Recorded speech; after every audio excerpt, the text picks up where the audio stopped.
Welcome, everybody. Here we go. We are at LMEA's 12 for 12. This is our April 2022 edition.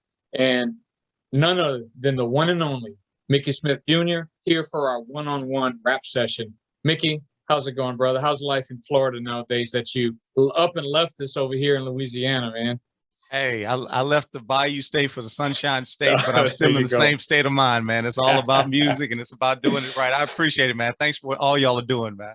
Well, we certainly are appreciative of you continuing, no matter where you are, Mickey, continuing to promote and be positive about music education and music and traveling in all parts of the world. We'll get to what you're going to be doing now, but here's where I like to start, man. You know, when I was a little kid, my favorite thing to do was not be outside with the cousins playing. When our family gatherings were there, I was inside while the gumbo was cooking, listening to my grandparents and my parents and my aunts and uncles, and they would just be talking French to each other, and I just wanted to hear them stories. I love stories, man. So that's what we're going to do today. We're just going to tell stories, and I'm interested in learning about the stories of Mickey Smith Jr. So first story, you got to give it to us, man. Mickey Smith Jr., before he was a .com, before he was a TikToker, before he was wearing the red coat and hat, what was he doing? 5 years, 6 years old. What kind of hobbies, man? What did family life look like? You know, what were you doing back then? Man, I appreciate it. You know, nobody ever asked me that, man. So I'm like, this is fun. This is fun. I would have been just a little fella, man, in this little town. Nobody really has heard of, probably outside of our immediate area. A little town called Mossville, Louisiana, man. A little small African-American community. Everybody knew everybody's name. Like, you know, now that I got kids, you know, and you're raising kids, you realize some of that stuff that you thought was like so passe and just so, you know, blasé and ordinary, you realize it's exceptional. Like, we played outside. Like they literally said, don't come in the house, close that door, right. Don't let the cool air out. Right. They got you some water. They put it outside, like literally do not come back in this house. Yeah. And from sun up to sundown, man, you would have seen little Mickey out riding his bike or shooting basketball, because I need y'all to know little Mickey was going to the NBA. Like it wasn't an opinion. It wasn't a hope. It wasn't a dream. This is a reality that only got stopped by the lack of a growth spurt. I'm just saying, man. So in my mind, I shot ball, and then watch this, man. I guess about the age of 8, my mom always had a dream of her kids playing music. So she enrolled me in piano class, and I actually was doing decent in it, but then something happened, the peer pressure. See, I grew up in that neighborhood where, you know, the boys were the boys and they was tough and rough and all that kind of stuff. And I ended up having to miss our pickup basketball games on Thursdays. Because you were taking these nerdy piano classes. Yes, you know, and then they like, what are you doing? I'm like, I go practice my piano. So now all of a sudden, now they kind of ragging me. They're picking on me. Long story short, I bombed piano on purpose. Until they kicked me out the little private lesson studio. So I'm literally a music school dropout, man. Like that, they kicked me out. That's what little Mickey was. He was not about that life, man. And I guess around about the time 5th grade, you know, the band director came to the elementary school. That's right. You know, and my middle school band director was Mr. Hungerford. Mr. Hungerford came around, and now when I think of Mr. Hungerford, every time I see that insurance commercial where my man got the dollar on the fishing line, because that's how he recruited. If you did well on the test, he mailed you $1. So I'll never forget. I got the envelope and I got a whole $1, and I was like, I'm all in. I was cheap, bro. I was cheap. You could buy me for cheap, man. And I told my mom, I'm like, hey, I want to do band, and they said no. They told me no, flat out. They said no, you didn't do the piano lessons, so we don't just have that extra income just to be wasting on some fly by night thing. And they straight up said no. Little did I know that there were some conversations happening in the background, so to speak, and the weeks to come.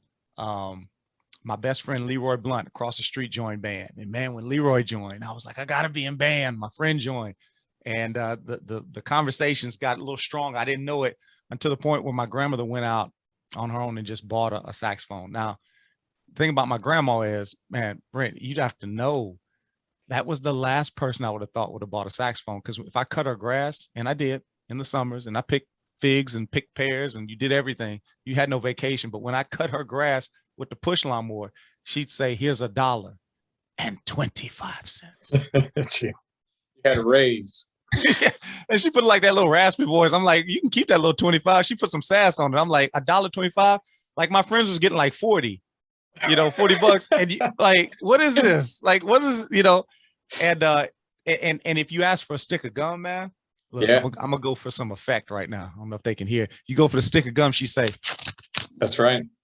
She say, here's half now and Tear here's it in half half later. Yep. And look, bro, it was free then. It didn't even have no sugar. That's right. Like, it wasn't even good to gum. If you'd have told me that woman would have went out and bought me an old beat up Conn saxophone for $400, I would have said, not my grandma, but she did. And that started the journey, man. Look, I tell folks, my first sound on that sax was so amazing. Terrible. My mom told me, keep on going. Just like you down the driveway. I used to practice in the woods. True story. I used to practice in the woods across the street. And I'm learning now in Florida that all words don't really carry the same way. People don't understand what I'm saying half the time out here. So if anybody is listening and they're not familiar with what the woods are, that's forced for my sophisticated folks. So I'm out there in the woods and I'm playing. And I learned something in the woods, man. I learned a powerful lesson that if you just keep on going, that season of isolation can actually be an opportunity for elevation. And I don't know that anybody knew that I'd eventually be in a season of celebration, being a Grammy recipient and being recognized for the work I do. I don't think anybody really knew, because it just sounded like dying geese out there in the woods, man. But I had parents that were supportive outside. But eventually I made my way back. And one day my mom opened up the door and she said, come on in and play. And because we could recognize the melodies probably. Man, I'll never forget that. Like, that was so vivid, because I knew when she opened up that door, I knew I didn't know exactly what I was doing, but I knew I was making progress. And it's just kind of funny now, fast forward now, here we are. I'm opening up doors of opportunity, for middle school. I still ain't graduated. I'm still in middle school, man, but I'm loving it. I'm loving it. So Mickey, you said when your town was small, how small are we talking? Couple hundred, couple thousand? No, I mean, maybe 1,000, maybe. I might be pushing it. I'm maybe 800, man. It wasn't, some streets are like some towns are like a one stoplight town. Yeah. We was a one stop sign town. Like, we didn't even have the light. Like, no joke, no light, like no post office, no nothing. It just was a little, incorporated little township there between a place called Westlake, Louisiana, which is right outside Lake Charles, and Sulphur, Louisiana. And it was just a great place, man.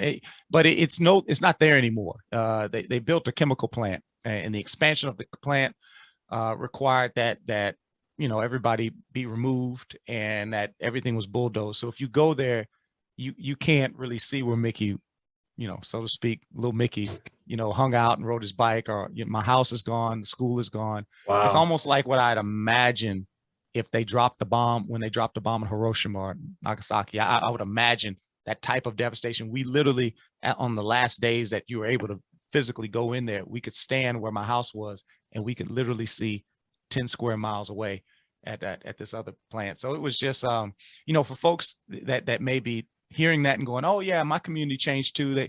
I've never seen more times than not, a building is lost or even a neighborhood, but the city is still there. The town is still there. The community is still there. In this case, people would pass away and you wouldn't know about it until years later, because the community was disbanded. So for me, music plays such a powerful role, because I think on some level it allows me to keep the memory and the history of that place there. And it also, it always brings me back. I always tell my kids, art decorates space, music decorates time, right? It communicates, it transforms mind. You can literally go back to a time in your mind based on music. A song can take you back to when you were 16 and you felt something, right? That's right. Time travel is real, man. It's through music. So what did school structure look like back then when you were in? So in Louisiana, we know that a lot of areas may start band in 5th grade. Some actually start in 6th grade. So I think you mentioned you started in 5th grade. What was that school life like? So you had a K-5 school possibly, and then maybe 6 through 8 in high school. Yeah. So they shut down the school in the little Mossville town that I was in. So I had to be bused to a different school in Westlake. So I went to Western Heights, which was K, might have been pre-K. I don't know. I wasn't there when I was a pre-K age, but I definitely know it was kindergarten through 5th grade. And what happened, we had general music at that time. So we'd have our, you know, our Orff instruments, and, you know, we'd sing our songs and stuff. And then in 5th grade, the band director came down in the spring and basically did a recruitment tour. Right. So he kind of vetted us and, you know, recruited us for band, but we didn't have the formal band instruction until we then enrolled, signed up, and then joined band in 6th grade. So my saxophone life started in 6th grade. If anybody's listening, they're from Jennings, Louisiana, I got to give a shout out to my man, Marcus Davis. Marcus Davis, a saxophone player out of Jennings. And if there were no Marcus Davis, there's a chance there wouldn't be me, because I did the little, what they call them, the test, the little aptitude test. Aptitude test, yeah. And I ended up scoring well on trumpet, trombone, and saxophone. Okay. And I couldn't figure out which one to play. So I looked at my mom. I said, "Mama, which one should I play?" And she said, "Well, nobody in my family had been in band before." So she said, "I don't really know anything about these instruments, but all I know is there's a guy that comes to our church and he travels around. His name is Marcus Davis, and he plays the sax. And if you could ever play half as good as Marcus Davis, you'd be all right." So I was like, I'm gonna play the saxophone.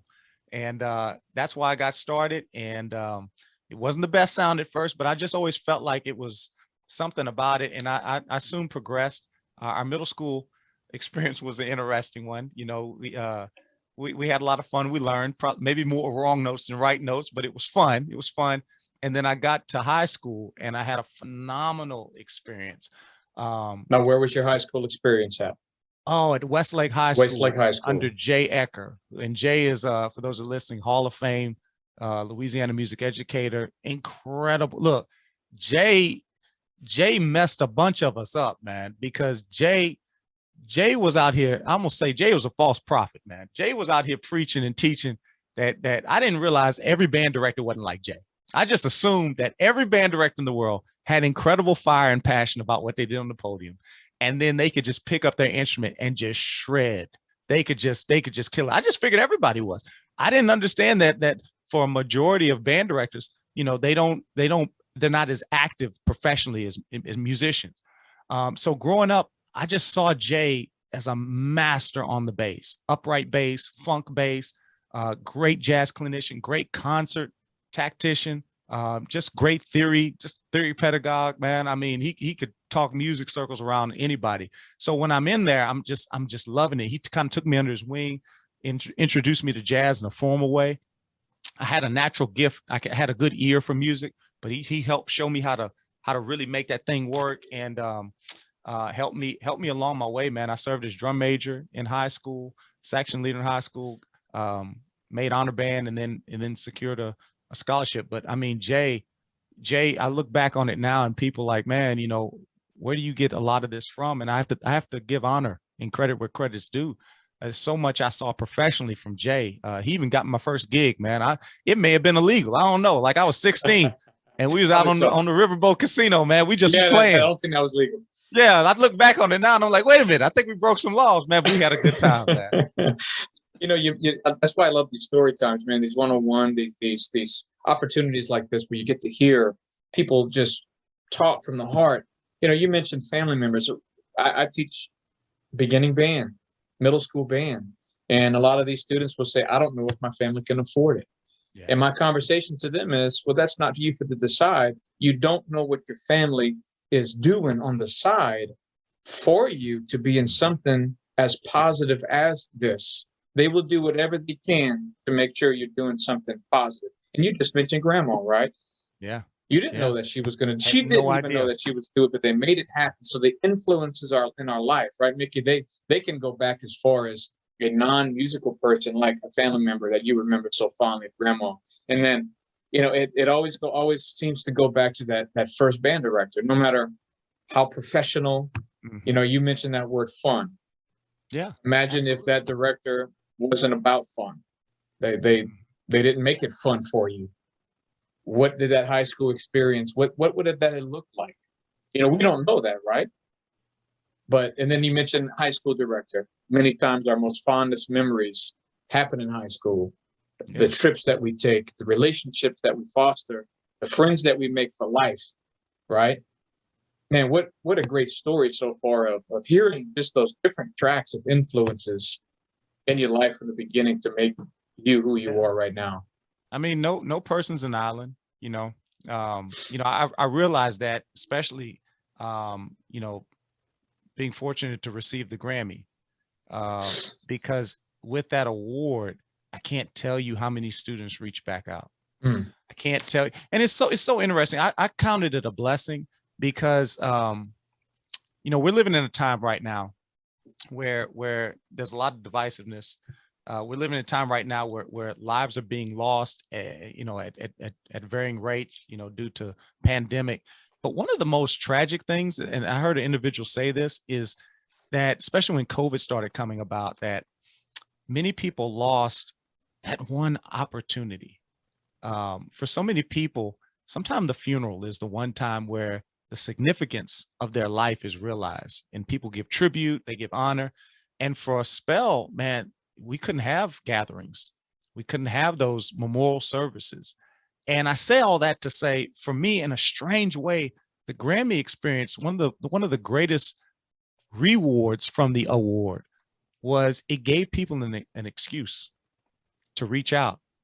And there are so many people that reached out and just said thank you. And I know in my heart of hearts that without that award, many of those people wouldn't have reached out. But it's something about a moment of that magnitude that compels people to say, hey, you made a difference. Thank you.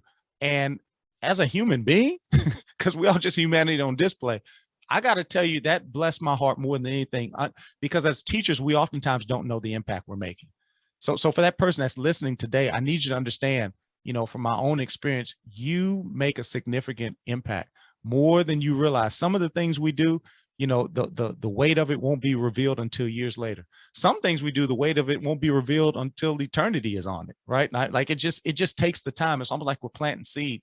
So I look at folks like Jay, and I'm be honest, even after the Grammy thing, I made a point to reach out to those impactful people and low key stalk them, track them down, and just say thank you. And some people thought it was weird. They're like, what do you want? I don't want anything. I just want to say thank you because I got to see what that felt like. I didn't know I needed that. And I think we all need to know we love, valued, and wanted. And that's really what music did for me. It opened up doors, first to my family, first male in my family to graduate high school, first in my family to go to college. And I don't say any of that to impress anybody today, but to impress upon you that music was the key that opened up that door. I didn't even know. I didn't even know anything about scholarships. I'm gonna be honest with you, Brent. And look, I'm not like a dumb person, but we only know what we know, right? So growing up in the neighborhood I grew up in, we watched college sports, but nobody really talked about the classes. We just talked about the game. That wasn't for me either. I was the first one in my extended family to go to college, not because, like you said, we were stupid. It wasn't a conversation at the table. It wasn't something that was in our culture. It wasn't something that was really in our community. Until somebody said, hey, do you think, what are you going to do with your life? Mm-hmm. And I didn't know that answer. And he said, well, aren't you in band? Do you consider being a music educator, band director? I was like, I never thought of it. Yeah. Because it was nothing that you had to think about in our family. You did something else with your life. You did jobs, right? You just did whatever. In that case, you went and worked at the plant. That's right. That's right. Casino. That's what you did, and it was an honorable task. My dad was a longshoreman. Look, but I learned in high school that I need to do something. My dad, a lot of the men. Oh, for those that don't know, longshoremen, like they work at the docks, like they at the port. So my dad physically moved 100 and 110-pound sacks all day long out of box cars, which you think your car is hot when you park it at the mall in July.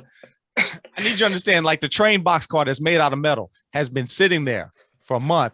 When you open that bad boy, you can feel the heat pushing you. Like it's that hot. It's tangible. South Louisiana heat, yeah. Woo. So he did that for 30 years, man. He unloaded sacks 6x6 on the pallets, man, every day. And he'd come home, and I didn't really understand the magnitude of that work. A lot of those guys would have to get inebriated to do that work because it was so painful. But my dad just went to work. He just manned it out every day. And he took me to work with him one day, man. And a lot of these guys would bring their sons in the summer and they give them little tasks like filling up the ice chest or, you know, just little menial work. But they would pay you like $14 an hour as a kid, which was good money back then. Like Not that was great money. $1.25. Yeah, not $1.25. It was not Lily Mae Smith money. I'm just saying. Mickey Smith Sr. money was different than Lily Mae Smith. It was far more respectable, right? So I'm like, let's go. My dad never let me go. And he said, I don't even want you getting comfortable out here with us. He said, I don't even want you to have a taste for that life. But then one day I made a D in chemistry, man. And then I just knew my butt was gonna get towed up. Look, I'm gonna be honest. I know it's 2022. I'm just telling you how they did back in the 90s. They put something on you behind. I'm just saying this is my story. So I'm just telling you the truth.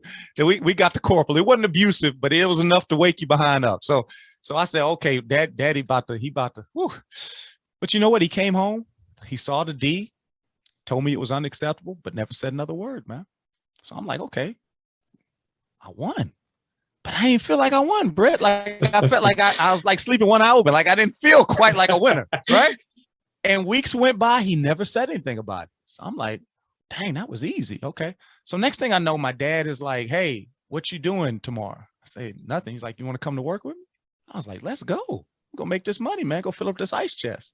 I show up to work. He hands me the gloves and the hooks that they would use to get the sacks. I'm like, what's this for? He's like, yeah, I got you with so-and-so. Let's get to work. I'm like, I ain't come out here for that. I came out here to fill up some ice. You know, I ain't come out here to unload boxcars. Man, that was the hardest work I had ever done. I made 2 days. And then on the second day, as I was going to grab the sacks with the hooks, my arms locked up. Like my muscles cramped up. I couldn't open my hands. I physically could not open up my hands. So I went and told my dad, I'm like, Daddy, you know, I'm big old, you know, high school junior. I'm like, Daddy, I need some help. You know, my hands is cramped up. He said, get on out the way, boy. And he just threw those sacks like they was a deck of cards. I mean, like strong dude. So he said, go home. Sent me home. I'm so sad. I'm driving home. My hands clenched. I can't even grab the steering wheel. I'm so cramped up. I get home. I'm in the Epsom salt and the alcohol. I'm in the tub. My dad just comes in. You know, because different day and age. Like you didn't own anything. You didn't have a room. You didn't have any privacy. He was like, this is my house. So he comes in and he low key chews me out. He's like, look, I need you to know something. And you got to know my dad. My dad, South Louisiana, just country, you know, just salt of the earth. And he told me right then, he was like, I don't need anything. I could live comfortably without doing that job, but I do that job for y'all. You don't see me out here with no fancy clothes. You don't see me. I'm doing that job to put food on the table, to keep the lights on. I'm doing this for you. And I'm doing that because I was born in 1934. My dad's birthday is 3434, March 4th, right? So he says, I was born in a time where I had no opportunities to do that. You know, the resources are very limited for our family. This is the only job I could get. He says, but you have an opportunity. He said, I'm sorry, I can't tell you how to do it. I can't even point you in the right direction, but I can tell you this, that if you don't change what you're doing, you're going to be right out there at the docks with me. And we all know you ain't built for that. You need to have a shirt and a towel and you need air conditioning. That's what you built for. And he walked out and he never said another word. And I'm being honest, that hurt me so bad because in that moment, he was referring back to that chemistry peak that you had. Yeah, the D. Yeah, he was like, yeah, you got to pick. If you keep these D's up, you're gonna be right out there with me. And it was something about the way he broke it down. For the first time ever, I realized, you know, as you a kid, like it comes together. For the first time, I realized, oh my God, this dude goes to work every day because he loves me. He's doing that for me, and that changed everything for me, man. And I ended up going to college. I ended up majoring in music, but now even in the classroom, I'm reminded now that we don't teach students, we teach somebody's child. And if we can get to a point where we look at them through lens of love, that we see them as a child, and we see them as humanity's next opportunity, then that changes the way you feel in this thing. Because I'm gonna be honest, it's tough out there right now. Teaching is tough. And if we aren't purpose driven, you know, if we don't look with vision of purpose, then it's easy for us to just kind of throw in the towel and throw up our hands and say, I can't do it. But that's, you know, memories like that, understanding that somebody was everything I needed to be somebody, that's what helps me to be everything I need to be so that somebody can be what they need to be. So for everybody out there right now, stop, make a list. Think about all the people that Mickey's talked about, influence in his life. And the thing that is selfishly rewarding is to hear thank you. Reach out right now. Reach out. Make a list. Reach out to former band directors, grandparents, family members, dads, uncles, first grade teachers, somebody who you remember that made a direct impact in your life. Reach out to them and simply say, I don't want anything else. I just want to say thank you. Now, why is that important? Because they deserve it. Mm-hmm. For me, that's the proudest moment in my teaching career, when a former student comes back just to say hi, just to say thank you, just to walk into that old band room and say, wow, I haven't been here since, and everything looks the same. This was very memorable for me to be in this room. So please take the time to do that. These guys, they deserve it. As Mickey said, they work very hard. So thank you for sharing that, Mickey. Some great words of encouragement for us to kind of consider moving forward. So when did that start to click for you on this saxophone thing? You mentioned college. So when did that start to click for you? Was it like me, like, I don't have anything else to do, I might as well do this? Well, I went to college. I didn't know what I was doing. I filled out my own FAFSA, did all that stuff, you know, because again, it's uncharted territory. And we always have to remember that too. Just because something looks casual or feels casual because it's part of our familiar experience, we serve so many kids where that may be something that is just almost extraterrestrial. You know, this idea of going to a college campus. I literally had nobody in my corner that could provide me with the direction of what to do. I'm sitting up as a senior, man, or junior, and I had no aspirations of going. And then one day I'm a senior early in the school year, I'm a senior, and I'm playing my saxophone because you got a half day as a senior, and I'm playing, and the counselor in the high school office hears me. And again, there was a conversation in the room I was unaware of. And the conversation was, what is that young man going to do? And they said, I don't know. Maybe he's going to do music. So somebody came and asked me. I'm like, I don't know. Go work at Burger King. And they're like, you need to go. Like, I was serious. I was at Burger King. I was like, I'm going to be a manager. They're like, no, you need to go to college. So little did I know, behind the scenes, they were working on, hey, let's see if we can get them some options. And I say that because most decisions made about us happen before we come into the room. It's always important to remember that. So I'm in there, and we're working. They get me situated. I found out about this thing called TOPS. I was in the first year of TOPS. They even did like a news article somewhere in the local TV station. There's an interview of me. Wow, are you excited about college? I'm excited. You know, like I'm a little kid. I'm like, you know, and I step out and I end up going to college on this top scholarship in music scholarship. And but I was afraid, man. I didn't want to make my family ashamed. I didn't want to waste the opportunity. So I was like, okay, success is money. I said, so what can I major in that's going to make money? Not be rich, but just, you know, to where I can show some ROI, return on investment. So I'm like, okay, I'm a major in business administration, because that sounds like that would open up some doors. My mom had recommended that I do music, and I'm like, no, Mom. You know, I was afraid. I was like, I don't want to do that because I don't know if I can make a living. You know, now never mind, I'm looking at this fantastic music educator, but you know, kids don't always connect the dots, right? So I'm looking at Jay, but I'm not seeing it, right? So anyway, I decided to major in general business, and I'm in it. And as I majored in business, I'm doing well, but I'm just not fulfilled, man. And to answer your question, when did it click? It was on a summer session of finite math. So I'm sitting in finite math, and this woman is teaching her heart out, man. But then it just hits me. It hits me like, wow, I'm not really good at math. Like I'm passing, and then it hits me too. It's like, do I really want to do this the rest of my life? Like I'm marginal at best in math. Like, do I really want to wake up every day of my life and have to calculate annuities and interest rates and, you know, compound interest? Do I really want to do all that? And I'm like, I don't even like math. And I started thinking, what do I like? How far were you in your college career? I was a sophomore. Wow. Okay. So check out this coursework. Check out my course load. I'm majoring in business administration, but I'm in marching band. I'm in wind ensemble. I'm in some chamber group. I'm taking private lessons, and I'm in the jazz band. I'm teaching these kids at my church. I'm trying to start a little band at the church, and I'm teaching private lessons, and I'm doing foreign exchange programs, like little summer camps. And it hadn't clicked for you yet.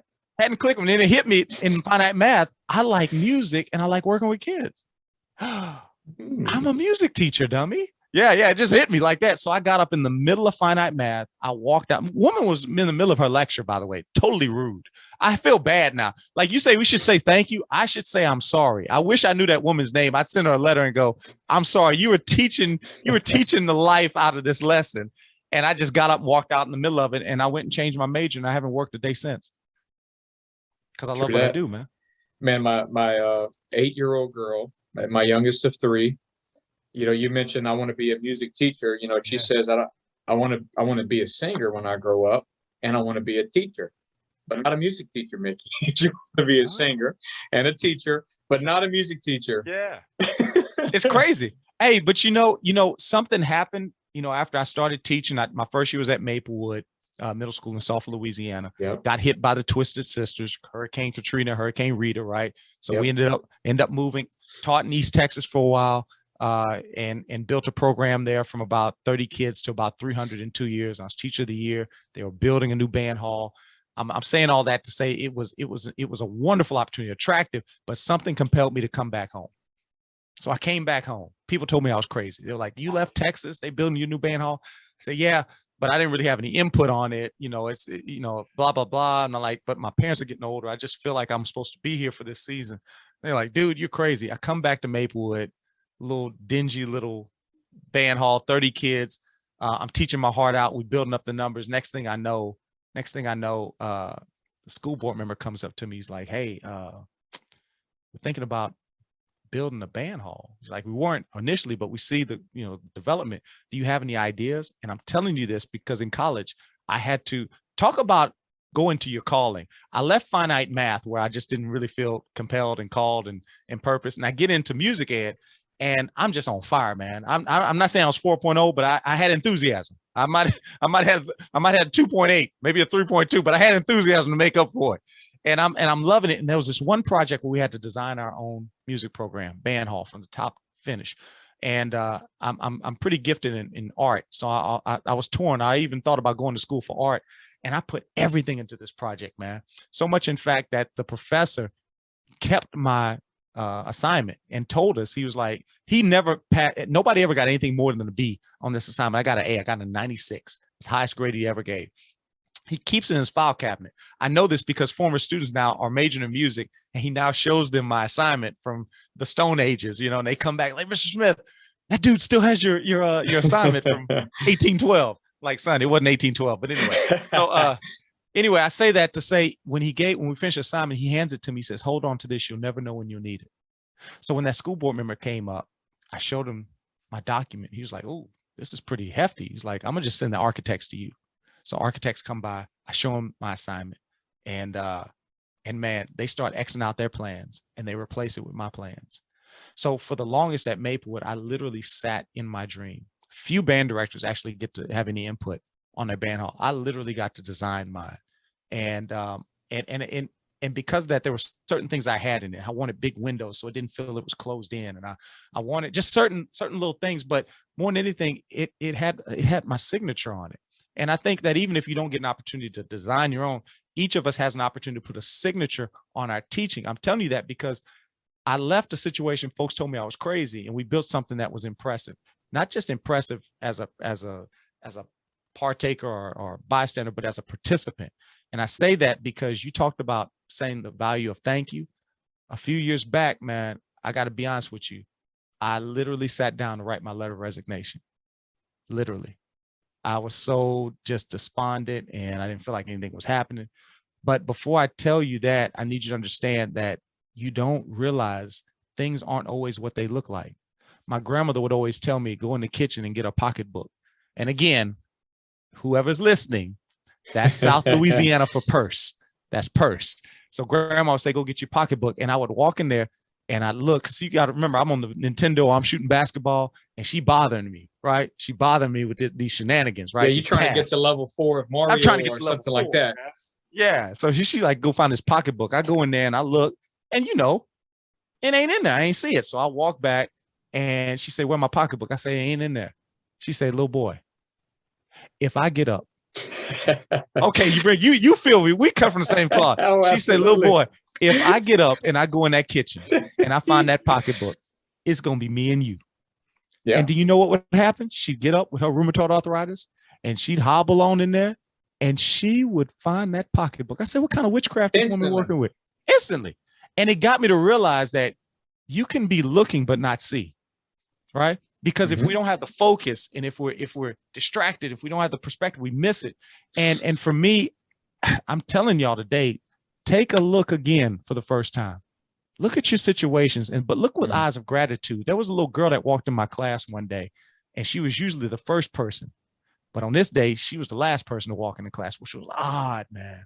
Little boisterous, little clarinet player. She was one of them kids where if she wasn't at school, you was hurt. Like there's some of them when they ain't there. I'm gonna be honest with you. I know we just family. We talking. Look, I'm gonna be real with you. There's some of them, if they don't show up, look, I'm gonna just leave it at that. But this little girl, if she didn't show up, it made you sad, right? And she had her head hung all low, man, and she walking all slow and dragging. I said, "Hey, normally I greet the kids at the door. What's up? Welcome, welcome to band hall. All your dreams come true." But like when I seen her, I said, "Hey, I see you." And she didn't look up. So Brent, I got low. I can't get low no more. Knees pop, but I got low. And I said, "Hey, Miss Jones, I see you." She kind of looked up a little bit. She smiled. She walked in the band hall, never said another word. We played. We had our rehearsal, whatever class, whatever you want to call it, had our experience. Didn't think another thing of it. 4 years later, I'm sitting at my dining room table. I'm fed up, man. And I decided, nah, this is it. And I sit down, I write my letter of resignation. But as I'm writing it, something said, "Check the mail." I had already gotten the mail out the mailbox, but I didn't really look at it. So I'm looking, and bro, there's 3 handwritten letters in the mail. Handwritten. And not that spam or that junk mail where it looked like it's handwritten and it make you mad when you open it, like the legit handwritten. So I open it up. Watch this, man. There's a senior English teacher at Sulphur High School. And she makes her assignment every year to challenge her students to think of the one most impactful individual in their entire school career, pre-K through 12th grade, teacher, custodian, cafeteria worker, coach, principal, anybody. But you can only pick one person. 3 students, when asked who was the most impactful, what was the most impactful experience, 3 students wrote me a letter. Now, here's the crazy part, going back to what you said earlier. Not one of the 3 students that wrote me a letter, not one of the 3 continued with band. But when asked what their most impactful time was, they said their time in the band hall, Mr. Smith. I need us to understand it's not about the subject matter. It's about showing those students that they matter. So I'm reading these letters, and one of the letters is from that little girl who's now 18, 17 years old. She says, "Mr. Smith, you were always so kind. You were always so supportive. You pushed us. You was tough on us, but it was always with love." She says, "I don't know if you know this or not, but in 8th grade, I was struggling." Now, I'll let our viewers, our listeners know, if they don't know already, that suicide is the second leading cause of death in our young people. If you didn't know that, now you know. At the time, I didn't know. She goes on to share a few other things, and then she shares with me, she says, there was one day, she said, "I don't even think you remember this, but there was one day I was feeling so down. I felt worthless. I felt I had no value. I felt I was invisible. And on the day that I felt invisible, you literally said, 'I see you.'" Bruh, I ain't never said that before. And I don't even know why I That wasn't said a it. thing that you said to every kid That walking in the wasn't, room. no. It was And fist bumps, high fives. Hey, I don't what's even know if I up? said it since. Usually it's just good morning, fist bump, Right. That was before COVID. I wasn't really out here shaking hands, giving high fives. I just give you a little wave and you come in, but I just said, "I see you."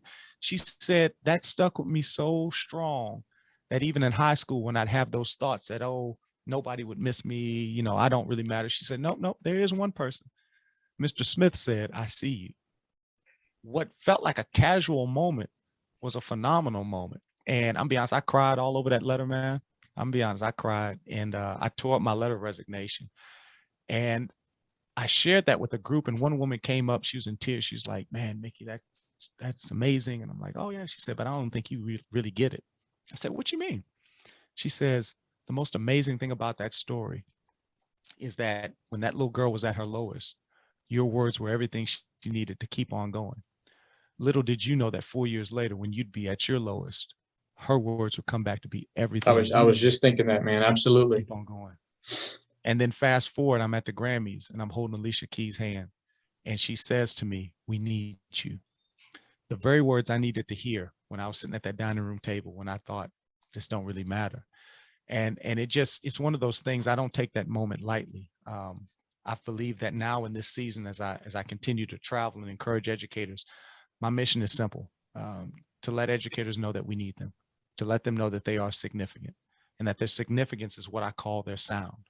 And your sound is not the audible, it's that internal thing that can resonate. It can also repel too if we're not careful. We have to be cognizant of our sound. But yeah, I just know that there are so many life changers that are listening to this today. You know, if you're an educator, you're a value adder. Like, never forget, anybody can teach, but everybody can't educate, man. What we do is far greater. We make an impact that goes beyond anything that we can see. So I salute everybody that's listening today, and maybe a story or two encouraged you, but I just want to say flat out, you matter. You matter more than you realize, and don't be discouraged by the noise. Just keep on going, and you'll see the sound. You'll see the significance. Mickey, anybody who has spent 1 ounce of time with you knows you to be a very positive, genuinely positive person who, but I hear this story for the first time of you being down so much so that you're ready to resign and get out of teaching. Maybe what are you comfortable sharing what was going on during that time? Oh, absolutely, man. I mean, it's some of the Because we all same things. face these challenges, right? Maybe it Yeah. was COVID for all these people who are thinking of getting out of education. They have nobody to turn to.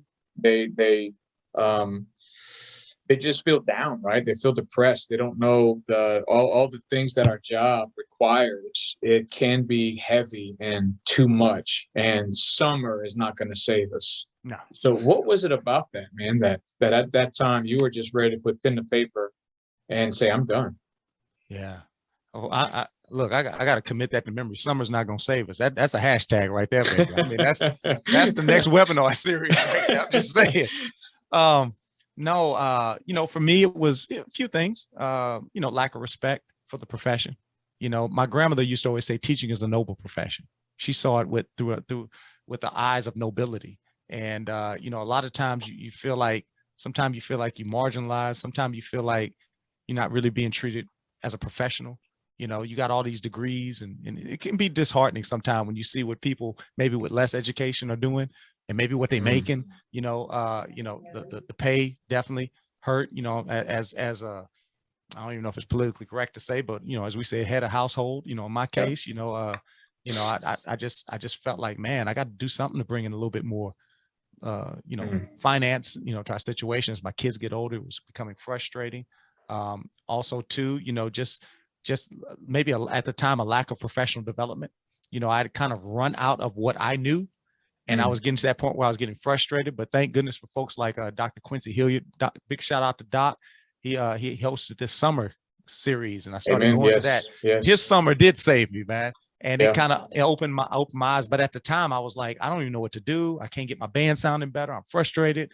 And the hours, the time that you're putting into it, trying to balance work life, things that I've learned over time how to do. At the time, it was just incredibly frustrating. And be honest with you too, being some people say a person of color, but I'll go ahead and just identify it. I don't have any shame in it. But being a Black man, I just didn't see a lot of folks that looked like me where I taught at. I didn't see a lot of children I taught that looked like me. Matter of fact, my entire teaching career, I never had a Black male educator or coach from pre-K all the way through college. I never had one. Even though you were in a predominantly Black city near Lake Charles, Louisiana. But you got to remember, they bussed me out to another school.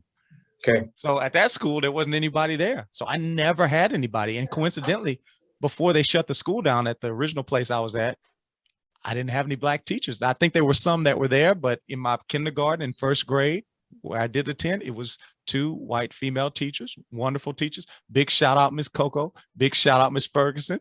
You know, sometimes they come out to my concerts now. There you We go. we still besties, and we were wonderful. But I never saw anybody that looked like me. And sometimes, you know, all those things, it's not any one thing, but all those precipitating factors after a while gets kind of heavy. And I just got frustrated, and I decided I wanted to step away. But I'm glad I didn't. And you know, I didn't even think about this till just now, man. So glad I didn't, because obviously time heals all wounds and reveals whatever else you need to see. Obviously, I've been able to have some good moments in this profession.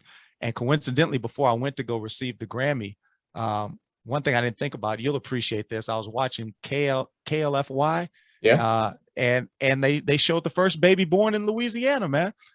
Would you believe that that little girl that I told you about, her and her husband had the first baby No born way. in January 2020? I promise you can go Google it, man. The one who I wrote don't the know what her letter? last name is now. I still call her Miss Jones, but yeah, beautiful little couple, man. Yeah, it's those little things, you know, that's why it's so important for us not only to live a purpose life, but to go back and reflect daily. Do your reflections, because in reflecting, you'll see some of those things that, man, we're so busy and we're going so much. We don't take time to be cognizant and aware and ultimately grateful, right? And I think it's the gratitude that will help carry us through. And a lot of people are like, oh, Mickey, you got these stories. I think we're encouraged by the words of our testimony. We're encouraged by our stories. And as I share these stories, it encourages me, because it reminds me, wait a minute. I didn't give up in that season. I kept on going in that season, and this turned out that way. Maybe I need to keep on going today too. Maybe there's something right around the corner that I'm just not aware of. But if I just keep on going, not only will the next steps be the best steps, but the next sounds will be the best sounds. And again, that sound is more than what we hear. It's what we experience. See, man, that's why I love these stories so much, Mickey, is because somebody watching this right now is feeling, I guarantee you, it's more than one, right? Yeah, They need to hear keep on going. They need to hear that Mr. Positivity, right? The guy on the stage blowing the saxophone, the guy that they maybe were in an honor band with, and thinking, this human being is the most positive person I've ever been with. However, they are where you were just a few years ago, right now. Yeah. And they're maybe sitting here watching this webinar series, and they needed to hear that. Yeah. And that's why it takes me back to hearing those lessons from grandma when I was a little kid. Is I need to hear those stories. I need to hear how can I get through this? Yeah. Man, that's such a motivational story that needs to be told. And you know, Mickey, we're the worst advocates, right? Music people do not, and we're our worst enemy, because a lot of our problems are because we don't advocate for ourselves in our profession. But if we don't tell our stories, absolutely. And it's not about school budget, right? It's not about LEAP tests.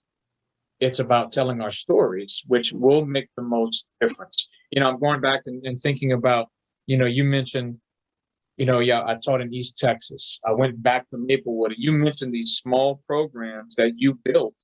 Richard Baker, our former music supervisor in Louisiana, just had a nice conversation with him a few weeks ago. And he says, when you're building a band program, when you're building music in schools, you're not just building that. He says you are building communities. Absolutely. Entire communities, because music is culture. Man, and that resonated with me. Like you said, hashtag t-shirt, coffee mug. I wrote that down and I never forgot it. And basically that's what you're doing, right? You took those small programs, building culture, building community, doing the same thing in Florida, I'd imagine, and then going over the world with the simple message of keep on going for what? Yeah. You know, what's the punchline of that, Mickey? Well, keep on going for what? That's good. That's good. You know, I believe we talked about keep on going to ultimately discover and see that sound.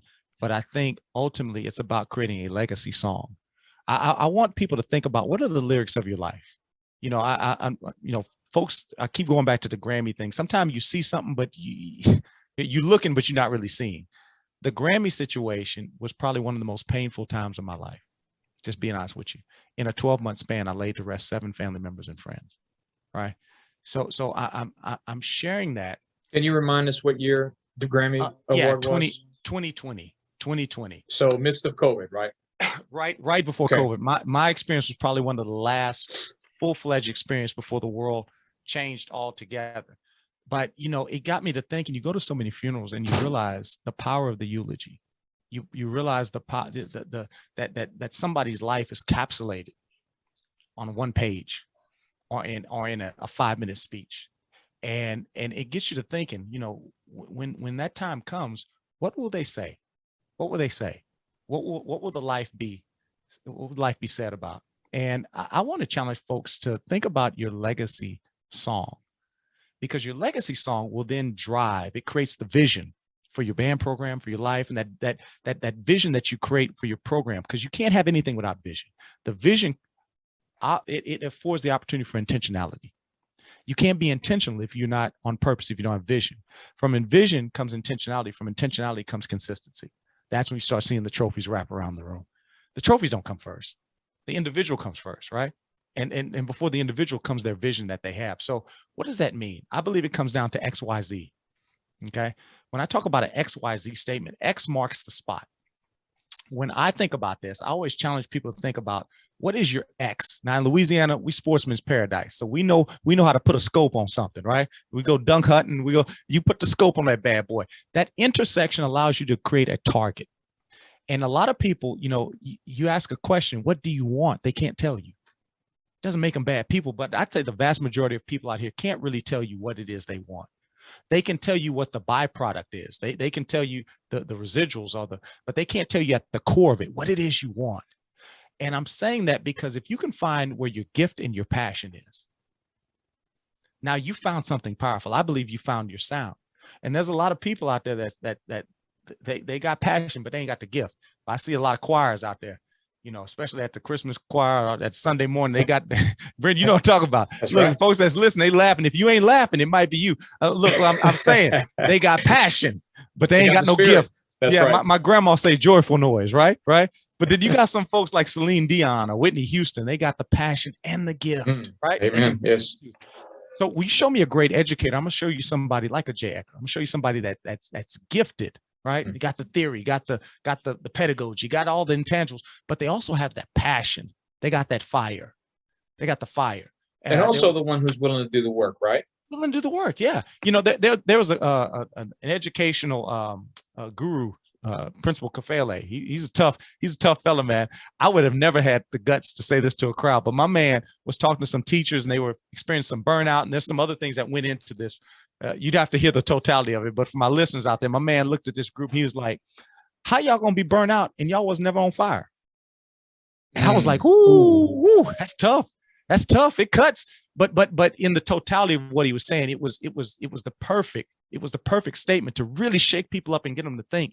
Wow. A lot of times we have to ask ourselves, what are we on fire about? Because if you're on fire, you'll never get burned out. You might get tired, but you won't get burned out. So find that intersection between gift and passion allows you to find your significance, your signature. And then once you find that, now you're put in a position to find your why. And the why is not the letter, it's actually the word. And the why is not the why, it's actually the who or the what. So when I teach, I'm not teaching for anybody other than a specific person, my avatar from younger folks out there that's tech savvy. You're creating that avatar that's going to help carry you, because the motivation gets you started, but it's the habits that keep you going. And part of the habit is visiting that why daily. Why am I doing this? Who am I doing this for? What am I doing this for? And then ultimately your Z is the end game. What is the end game? So in my case, I engage, educate, and elevate. That's my gift and my passion. I engage, educate, and elevate every learner, not just the first chair players, not just the ones that are going to be future music majors. I ain't trying to put anybody on blast. I'm just telling you mine. I engage, educate, and elevate. What's my why? Every learner to excellence. Why? Well, what's the end game? So that they know that they're loved, valued, and wanted. And the byproduct of that is I got easily 20 kids that have gone on to major in music. I got easily 100 or so kids that have gotten scholarships in music. I'm probably lowballing that. And again, I'm not saying that to impress anybody today. I'm just saying if you put the main things first as the main things, then the residual things will happen. This is the impact that an educator can have, right? Absolutely. Absolutely. And that formula is simple. Anybody can do that. I challenge you right now. Take some time and ask what your X is. What am I gifted at? What am I passionate about? What is my why? And then ultimately what I want kids to get out of this. And I'm going to tell you this, the thing that you want them to get out of it is probably the thing that you wanted. that resonated with you. I just want to know that I was loved, valued, and wanted. See, I didn't feel that because I could tell even before the bulldozers showed up to pummel the town, I knew our community didn't have value. I didn't need the bulldozers to show up for that. I knew, I could tell the way people looked at me when I said where I was from, or they'd kind of brush me off. I knew that, because you can con a con, you can fool a fool, but you can't kid a kid. Kids are very perceptive. So for so long, I just wanted to know that I mattered, man. And music was that thing that got me a little bit of applause. And it got people taking a second look at me. Where are you from again? From Mossville. Oh my goodness. Well, and it wasn't a disqualifier anymore. Music made where I came from not a disqualifier anymore. So for me to give a kid an opportunity to experience that same level of validation and value, that's what it is for me. And I'm not perfect. I'm not perfect at all. I'm still learning. And I'm in a situation right now where my previous skill set is not always an asset, because this school I'm at is so innovative. Some of the old practices don't work here. I literally can travel all over the world and it work. But what I'm doing now, I gotta think about it again. And that's healthy. Why? Because I'm looking at it from a positive standpoint. And you've had to reinvent yourself, right? Absolutely. In teaching, you've had to call people, you've had to go to more professional development. The thing that got you stuck in the mud in the first place is the things that you learned from, right? To get you out of this new environment. Yep. Everybody likes innovation until they realize it's change. Innovation. Yeah, it's change. Are you ready for it? They don't like that, though. Hey, Mickey, I do want to hear, man, about what's going on right now, right? I know you got this tour coming up. I know you're very heavily on Spotify and all these social media. Before we do that, can I run down some just quick questions for you, man, just to get people to know you a little bit better? All right, here we go. You ready? Yeah, let's go rapid fire. Let's go. White bread or wheat bread? Oh, white bread. Mickey Mouse or Bugs Bunny? Bugs Bunny. Oh, thank you, Jesus. Yeah. Okay, I was about to hang up this Zoom call with you, man, if you'd have said the other one. You know, we're probably close to the same age, man. So Saturday morning cartoons were it for us, right? Yeah, man. Fruity or chocolate? Chocolate. All right. Favorite food? Ooh, yeah, man. They got this spot out here in West Palm, man. Come on, when I say you've been in Louisiana for how long? Are you going to talk about Florida food? Man, look, I'm about to tell you something. I would have never. That's why I'm saying this, because we ordered something. I'm like, I'm not gonna like this, bruh. This place out in West Palm got the best grilled salmon, I would have like salmon, bruh. This spot is called the Playa Restaurant, out on the Atlantic Ocean. I can't even describe it. Whatever they put on it ain't just the fish. It's whatever they put on it. They got like that secret sauce, man. All right. Favorite cereal?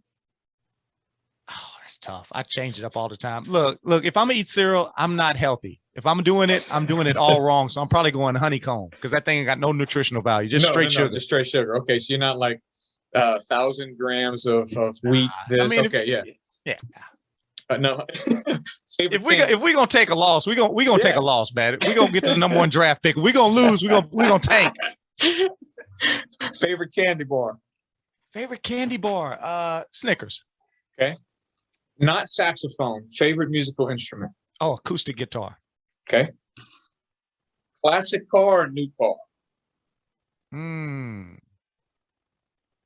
You know, I would have said classic car, but again, I keep saying this. Now that I'm in a different place, and there's my commute to school, I have to pass up the Bentley dealership, the Tesla, the Rolls Royce dealership, the Ferrari and Lamborghini. My imagination been going. I'm gonna say new car. I'm just saying. I got some dreams now. You're in a different point in life right now. Marvel or DC? Marvel. Okay. Favorite social media outlet? Instagram now. Yeah. Okay. Favorite genre of music? Man, why are you gonna do that to me, man? That's why I didn't say artist, man, because we have so many, right? You can choose from this genre. If you strand on a desert island and you got one radio station, what is it? You know what? You're gonna laugh, man. If I got one radio station, you're not gonna believe me. Garth Brooks channel, Sirius XM. Yes. I'm going to see him in a couple weeks, by the way. I knew you was about to say. I ain't never seen him live. He gonna be in Baton Rouge, right? Man, yes, sir. Man, enjoy that, man. Well, we saw him in Lafayette, just to get off topic, but he is one of the most entertainers that I've ever seen. So yeah, we're going to have a nice family night out there. Favorite Broadway musical? Right now, Hamilton. I'll jump on the bandwagon. Okay. And then, which segues into this next conversation, most memorable travel destination. Most memorable travel destination. Now, you may have not experienced that yet because you're about to head on a tour. Yeah, I've been a few places, but I'm trying to think most memorable. You know what? Jamaica. I went with a couple of friends of mine. We both were celebrating our 10-year anniversaries, and my wife and I had never really had a honeymoon. So it was just special for a lot of different reasons. And that was when I realized that I'm a tropical being. I was meant to live in tropical climates. That one awoken my tropical spirit right there. There you go. So you had inspiration from someplace else. Yeah. not some first grade teacher. Yeah. Let's wrap up, man. Tell us about what you're doing now. What does the rest of 2022 look like for Mickey Smith Jr.? Yeah, the word is encouragement, man. Look, for so long, I sat like so many other teachers, kind of despondent, just kind of, can I do this? And then you go to these in-services, man, no disrespect. And anytime somebody says no disrespect, they're about to say something disrespectful. So I'm gonna go ahead and say it. No disrespect, but you got some English or math teacher, God bless him, my wife's an English teacher, talking to you about differentiated instruction, talking to you about classroom management, talking to you about relationship building. And I'm thinking, bruh, who differentiates instruction more so than the beginning band director who has to put every student out there on a stage, regardless of what their accommodation, IEP 504 is? Nobody cares at the concert. Nobody cares at assessment. All they care about is, did you get the result? And just year after year, I used to always think, man, it would be so cool to have somebody that is reflective of what I do, not just for the sole purpose of making me feel better about myself as a music educator, but to let everybody know the value that we bring. I believe that there's value in the core curriculum, but I also believe there's value in the encore. And that's the music, the art, the movement, the things that make kids want to come back to school and do it again. Encore. That's what we bring to the table. And what I've over the last few years, I've put together some professional development packages that have now been received by districts and schools across the country. And it's created this Keep On Going tour where I travel from state to state, honestly, internationally, because I'm doing some sessions in Canada. And we go in and we encourage our educators. We give them the tools to transform their classroom. We give them the motivation to never give up through music and message. So when you come to my professional development, you ain't going to fall asleep, because we're going to have you clapping in your seat. We're going to have you dancing in your seat. And at the same time, we're going to have you ready to jump out of that seat and go make a difference in your classroom. And it's just been a wonderful thing. So if folks want to know more about it, you can go to the website, MickeySmithJr.com. So easy to remember, it goes like this: MickeySmithJr.com. And while you're there, you can also find out on Spotify and iTunes about the album and the podcast. I like to keep things simple. They're all under the same name, See the Sound. So the See the Sound podcast is a lot like what we're doing here, where we interview great people that can encourage you to keep on going. And the album is something you can put on before you hit in that classroom, right? So you don't hit nobody in that classroom. Something to put your mind at ease. There's some encouraging, positive music that is written specifically for educators to remind us of the X, the Y, and the Z, so that you keep on going. So they can all go through the website and even get on spot. All those links are there. Man, I'm going to go check that out. I've been to your website, but I didn't dig in real. This sounds like an amazing opportunity to rejuvenate some of our careers, right? And like you said, just not just sit and take, but get up and go make action with our students. Make it happen. Mickey Smith Jr., you've been a pleasure to talk to one-on-one, man. We've been knowing each other for a few years, but just sit down in this kind of way is really encouraging. So everybody listening out there, we encourage you to share this video with others who need to hear this this motivation, right? This reconnection with you and your career. Maybe something has sparked in this video that reaches to you personally, so that you can keep on going. Maybe you are in the midst of, hey, look, I've got it together right now, but I have a friend who needs to hear this, and therefore you can share that with them. Go on any of our 12 for 12 webinars right now. They are all available for free on lmeamusic.org. We have great opportunities for continual professional development and great conversations like this. And if we learn anything today, Mickey, it's just for anybody, just tell your story. And what will that do? It will help those other people to keep on going, right? I'm going to keep that message right in front of my brain. Keep on going, because right now for me, that means a lot more than what it was before you and I had this conversation today. Any last parting words for our viewers, Mickey? I just want to say, number one, Brett, thank you so much. I appreciate you on so many different levels, even as a young educator, always taking time. You gave me one of my first opportunities to serve as a clinician, conductor, and I never forget that. I appreciate it, and appreciate all the work that you're doing in the front and behind the scenes for the great state, Louisiana. Hey, I may be going here and there, but I always point back to the boot. I understand where my life began and where my heart still is, and I thank you for everything that you're doing, and thank all the listeners, and to all my Louisiana family and friends out there. Hey, keep on going. Absolutely. Our sound will change the world if we do just that. What a great message. And Mickey, thank you for being a continual ambassador for not just Louisiana or Florida music educators, but as you go on, ambassador for music and the positiveness that music education can be both in the classroom and outside the classroom.